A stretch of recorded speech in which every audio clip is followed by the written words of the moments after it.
আমরা এখন ধরে নিয়েছি NH44, ইন্ডিয়ার লংগেস্ট হাইওয়ে। লাইফে ফার্স্ট টাইম ভাই চিতাবাঘ দেখলাম, তাও একদম আমার গাড়ির একদম সামনে। আমার হাত পা এখনো থর করে কাঁপছে।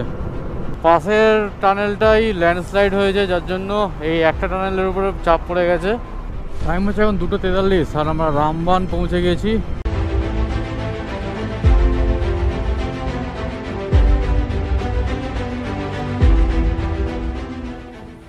তোমরা আমার লাদাখ সিরিজটা যারা প্রথম থেকে দেখছো তারা তো জানোই যে আমরা একটা অ্যাডভেঞ্চারাস জার্নি করে লাদাখ থেকে ডাল লেক পর্যন্ত এসে পৌঁছেছিলাম। আর ডাল লেক থেকে আজকের জার্নিটা হবে শ্রীনগরের উদ্দেশ্যে। যারা আমার আগের ভিডিওগুলো এখনও পর্যন্ত দেখোনি তাদের রিকোয়েস্ট রইল প্রথম পার্ট থেকে দেখে এসো, তবে তোমরা প্রতিটা পার্টের সাথে প্রতিটা পার্টকে রিলেট করতে পারবে। তো চলো, আজকে ভিডিও যদি ভালো লাগে তো লাইক করো, কমেন্ট করো, চ্যানেলটাকে অবশ্যই সাবস্ক্রাইব করে দিও এই ধরনের ভিডিও সবার মধ্যে পাওয়ার জন্য। হ্যাঁ, সময় আর পাইনি মোদিজি আসার। তো আমরা যেদিনকে ভিজিট করতে এসেছি সেদিনকেই মোদিজি এসেছে, তো সেই কারণে আমাদের ব্যাক করে দিল, আর যেতে দেবে না। না ভাগ্যে থাকলে কি আর হবে। এত দূর এসে ডাল লেক জাস্ট 1.3 কিলোমিটার বাকি ছিল, সেখান থেকে আমাদের ব্যাক করে দিল। নেক্সট টাইম হবে ভাই, নেক্সট টাইম হবে। ডাল লেকে যাওয়ার অন্য একটা রাস্তা আমরা নিয়েছি। বাবিদা বলছে আজকে মোদিজির সাথে আমরা ডাল লেক দেখেই যাব, যদি যেতে দেয় তো ভালো। আমি বলছি চলো ব্যাক করো, বলছে না একেবারে দেখেই যাওয়া হবে। কি হবে কে জানে, অলরেডি 7:34 হয়ে গেছে।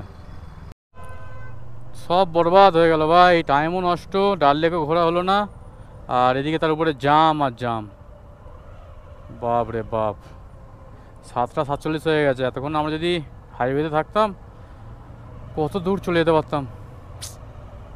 সব কিছু নষ্ট হয়ে গেল, এত জাম, বাপ রে বাপ। দেখো এই রাস্তার জামের মধ্যে আবার গাড়ি ঘোরাচ্ছে। টাইম হচ্ছে 8:55 আর আমরা এখনও শ্রীনগর ছেড়ে বেরোতে পারিনি। মোদিজি এসেছে বলে সব রাস্তাঘাট সব বন্ধ ভাই, সব বন্ধ।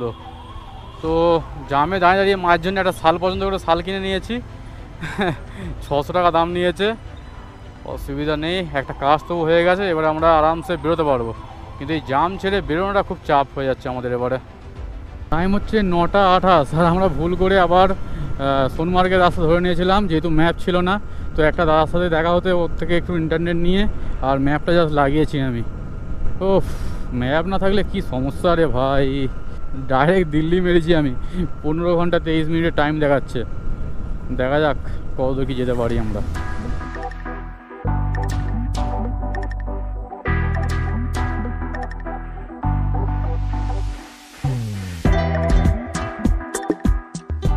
আমরা এখন ধরে নিয়েছি NH44, ইন্ডিয়ার লংগেস্ট হাইওয়ে, যেটা কাশ্মীর থেকে কন্যাকুমারীকে কানেক্ট করছে। চলো, 9:42 হয়ে গেছে আর দিল্লির ডিস্টেন্স এখান থেকে 778 কিলোমিটার, আর জম্মুর ডিস্টেন্স আছে 230 কিলোমিটারের মতন। A few moments later 99.60 litre চলছে। দেখা যাক কত টাকা তেল যায়। बस बस बस कितना हुआ? वो 70 का दीजिए, बस बस 570 बस। চলো, আমাদের ফিউল আপ করানো কমপ্লিট। 10:23 বাজে এখন, আর 570 টাকা তেল গিয়েছে। তো আবারও ফুল ট্যাঙ্ক হয়ে গেছে, মোটামুটি 8.5 মতন খোরাক হয়ে গেছে। 2000 years later টাইম হচ্ছে এখন 10:55 আর আমরা দাঁড়িয়েছি একটু খাওয়া দাওয়া করার জন্য ধাবাতে। A few moments later চলো, তো টাইম হচ্ছে 11:40 আর আমরা এই ধাবা থেকে খাওয়া দাওয়া করলাম। 1 প্লেট আলু মটর নিয়েছিলাম 100 টাকা এবং 15 পিস রুটি। তো 4টে করে রুটি এবং আলু মটর খেয়ে আমরা বেরোচ্ছি এবারে।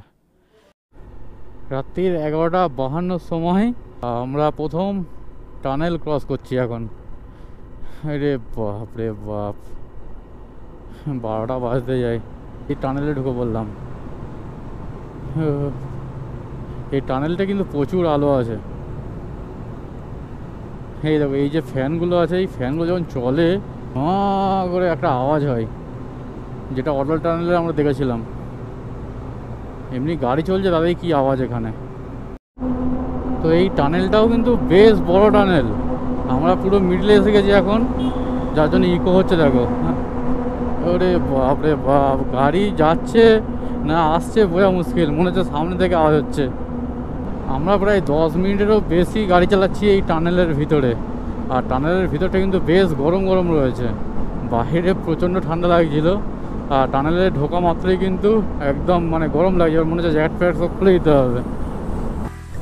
তো একটা টানেল থেকে বেরিয়ে হাওয়ার চিল ঠান্ডা লাগছিল, আবারও একটা টানেল শুরু।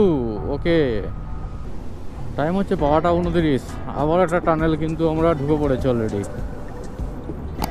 ওকে, এইদিকে টানেলগুলো কিন্তু ভালো বড় বড় রয়েছে। আমরা লে মানালি হাইওয়েতে গেছিলাম, বড় টানেল বলতে একটা কি দুটো পড়েছিল, আর এইগুলো কিন্তু সবকটাই বড় বড়। তো নিয়ার অ্যাবাউট 5-6 কিলোমিটার রাস্তা মোটামুটি এরকম জাম হয়ে রয়েছে, কি কারণে কেউ বুঝতে পারছি না। দেখো পাশের টানেলটাই ল্যান্ডস্লাইড হয়েছে, যার জন্য এই একটা টানেলের উপরে চাপ পড়ে গেছে। প্রচুর জাম ভাই, প্রচুর জাম। আমরা 5-6 কিলোমিটার বাইক আছে বলে শুধু আস্তে আস্তে সাইড সাইডে আসতে পেরেছি, বড় গাড়িগুলো পুরো ঠায় দাঁড়িয়েই রয়েছে।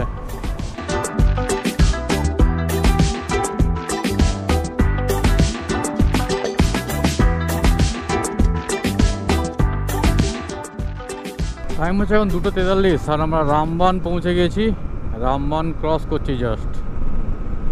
ওকে, আর গাড়ি কিন্তু 4090 কিলোমিটার অলরেডি চলে গেছে। তো আমাকে সকালবেলা আগে ইঞ্জিন অয়েলটা চেঞ্জ করতে হবে, কারণ ইঞ্জিন অয়েল চেঞ্জ না করলে গাড়ি শেষ পুরো। চিতাবাঘ রাস্তার মধ্যিখানে দাঁড়িয়ে ছিল ভাই,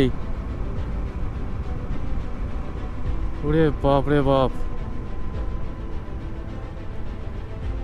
লাইফে ফার্স্ট টাইম ভাই চিতাবাঘ দেখলাম, তাও একদম আমার গাড়ির একদম সামনে। ওরে বাবা, আমার হাত পা এখন কত করে কাঁপছে। উফ, 3টে বাজে।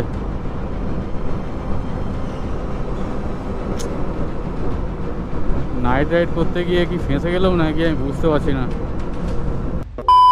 এখন টাইম হচ্ছে 6:38, আর একটু আগে পর্যন্ত প্রচণ্ড বৃষ্টি হয়েছে, যার জন্য আমি ভিডিও কিছু করতে পারিনি, গোপ্রোটা খুলে জাস্ট ব্যাগে রেখে দিয়েছিলাম।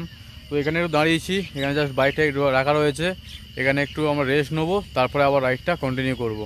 তো চলো, আজকে ভিডিও এই পর্যন্ত ছিল। ভিডিও যদি ভালো লাইক করো, কমেন্ট করো, চ্যানেলটা সাবস্ক্রাইব করে দিও এই ধরনের ভিডিও সবার প্রথমে পাওয়ার জন্য।